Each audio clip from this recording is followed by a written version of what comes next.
Halo semuanya, jadi di video kali ini kita akan membahas tentang kris. Bukan kris yang senjata kris, tapi kris alat pembayaran. Oke, jadi itu sebenarnya hal yang mau aku omongin dari lama ya. Hal yang mau aku omongin dari lama karena aku kan kerja kan melayani customer gitu kan. Terus memang rata-rata customerku itu bisa dibilang kalangan menengah ke bawah gitu. Karena produk jasa yang ditawarkan di tempat aku bekerja itu bukan kebutuhan primer apalagi sekunder lah, lebih ke tersier kan. Terus banyak tuh orang-orang yang nanya, kan aku jelaskan nih, kak kita pembayaran pakai kris ya kak. Terus orang bilang, nggak ada kris bang, adanya dana. Terus aku bilang, tapi kan kak dana ada krisnya gitu. Dan kayaknya masih banyak orang yang belum tahu ya tentang kris ini.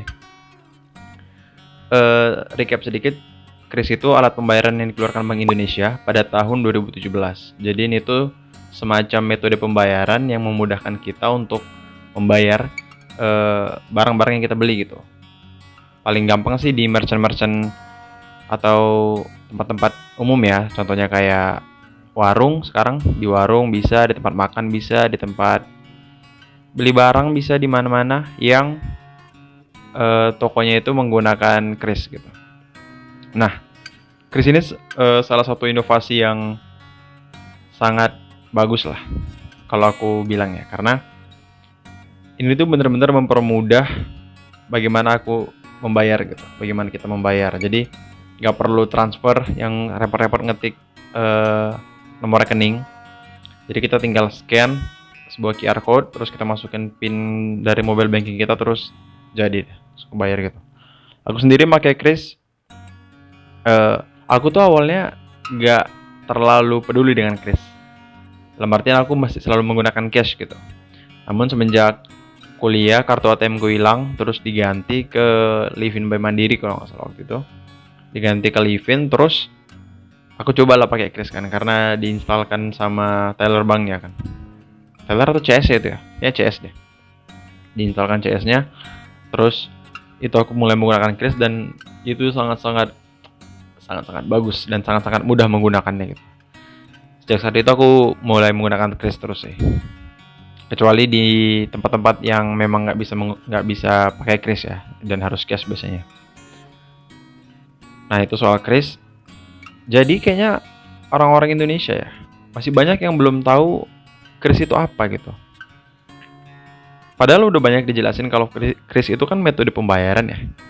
Metode pembayaran, jadi bukan sebuah badan tersendiri gitu, bukan ada bank namanya bank kris gitu, bukan gitu. Jadi di semua bank di Indonesia, kalau almost ya harusnya semua, itu tuh bisa menggunakan kris, mau itu BCA Mobile, Livin by Mandiri, Brimo, terus apalagi Beyond BSI, itu tuh bisa pakai kris. Jadi untuk teman-teman yang nggak tahu, kris itu sebenarnya cara pembayaran. Nah, untuk kawan-kawan yang pakai bank digital atau bank-bank konvensional yang versi mobile, itu tuh bisa pakai fitur krisnya. Tinggal buka aja aplikasinya, biasanya tuh di tengah bawah aplikasinya tuh ada kayak kotak gitu. Kotak, terus itu ada logo untuk scan QR-nya, itu tinggal kita pakai aja gitu. Jadi nggak perlu nanya, "Bang, nggak ada kris bang, adanya dana." Lah, di aplikasi Dana kan ada krisnya, ada fitur krisnya gitu. Ini untuk mengedukasi juga sih buat orang-orang di Indonesia dan mengukur seberapa paham orang Indonesia terhadap teknologi baru ini gitu. Karena teknologi ini kan diluncurkannya tahun 2019 ya. Berarti udah sekitar berapa tahun tuh? 19, 20, 21, 22, 23, 24, 25. Udah sekitar 6 tahun bisa dibilang.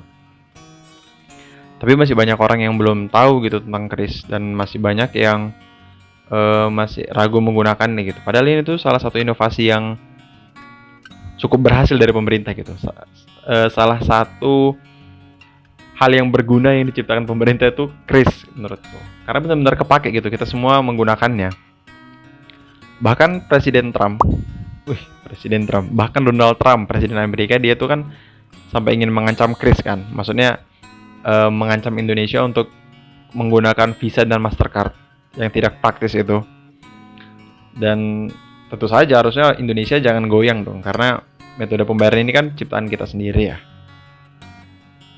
Dan teknologi ini sangat berguna gitu, terasa jelas. Karena jujur ini agak off topic dikit, agak ke politik-politik dikit bahas pemerintah, karena biasanya inovasi-inovasi yang hadir dari pemerintah tuh biasanya hanya untuk Jakarta gitu. KRL, MRT, terus Jaklingko, itu tuh kan semuanya disebut inovasi yang besar, tapi ya daerah Jawa doang. Bukan daerah Jawa, bahkan Jakarta bahkan. Hanya terpusat di Jakarta. Paling yang agak ke Bandung kemarin kereta cepat Wush, Jakarta-Bandung. Itu pun Jakarta-Bandung doang. Jadi inovasinya terpusat di Jakarta, kemajuannya terpusat di Jakarta. Nah, Kris ini bisa dipakai di seluruh Indonesia. Itu yang bikin Kris ini jadi teknologi yang sangat membantu banyak orang gitu. Harusnya dengan Kris memang transaksi bisa jadi lebih banyak ya di sebuah merchant atau toko gitu ya.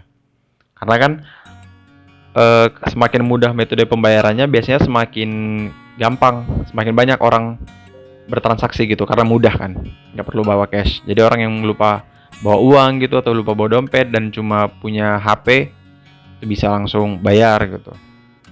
Walaupun kemarin sempat ada konflik ya, banyak toko yang nggak mau menggunakan kris karena ada potongannya, dan potongannya itu dikenakan ke penjualnya, ke merchantnya, bukan ke pembelinya gitu, atau customernya gitu. Yaitu mungkin hal lainnya, tapi di luar semua itu Kris memang menawarkan pembayaran yang bagus sih. Dan Kris juga nggak terbatas di itu ya, di apa namanya, di bank-bank konvensional yang mengeluarkan mobile app gitu, tapi bisa di bank-bank digital juga. Jadi kayak Blue by BCA, Cbank, terus Dana tadi, terus apa lagi ya, GoPay, itu tuh bisa gitu, bisa pakai Kris. Ini untuk edukasi ke teman-teman semua. Jadi kalau misalnya dibilang, Kak, pembayaran pakai Kris, aduh Kak, saya nggak punya Kris, saya punyanya Cbank. Ya pakai Cbank bisa bayarnya, kan ada fitur Krisnya juga gitu. Selama ada saldonya mah pasti bisa gitu. Dan ini juga kayaknya edukasi ke kasir, para kasir kali ya, kasir-kasir toko yang yang sering bilang tuh, Kak, kita biasanya Kris Mandiri, Kak, kita biasanya Kris BCA gitu. Padahal kan Kris bisa untuk ke semua merchant ya. Itu tuh diciptakan satu metode pembayaran biar semuanya bisa make gitu. Dan aku pernah dengar di Twitter gitu ya, mungkin kasirnya nggak ngerti apa gimana gitu. Kasirnya bilang, maaf Kak, kita Krisnya Kris Mandiri misalnya. Terus diiyakan pembelinya, terus pembelinya nge-scan pakai BCA, terbayar gitu. Ya Kak, ini udah ya. Oh ya Kak, makasih Kak. Terus aku kayak, ya itulah akibat dari ketidaktahuan dari kasirnya tersebut kan, bahwa edukasi mengenai Kris harusnya bisa lebih masif lah dilakukan, apalagi kepada kasir-kasir toko gitu, produk-produk retail. Karena kan Kris diciptakan untuk metode pembayaran dari semua bank gitu, bukan dari satu bank doang. Jadi dari satu bank ke bank lainnya bisa gitu. Dan ini salah satu inovasi terbaik dari Bank Indonesia yang bisa dirasakan langsung oleh semua orang Indonesia gitu. Dan aku berharapnya dengan tekanan dari Amerika ya, yang katanya mau ganti ke Visa atau Mastercard, itu gak usah takut sih.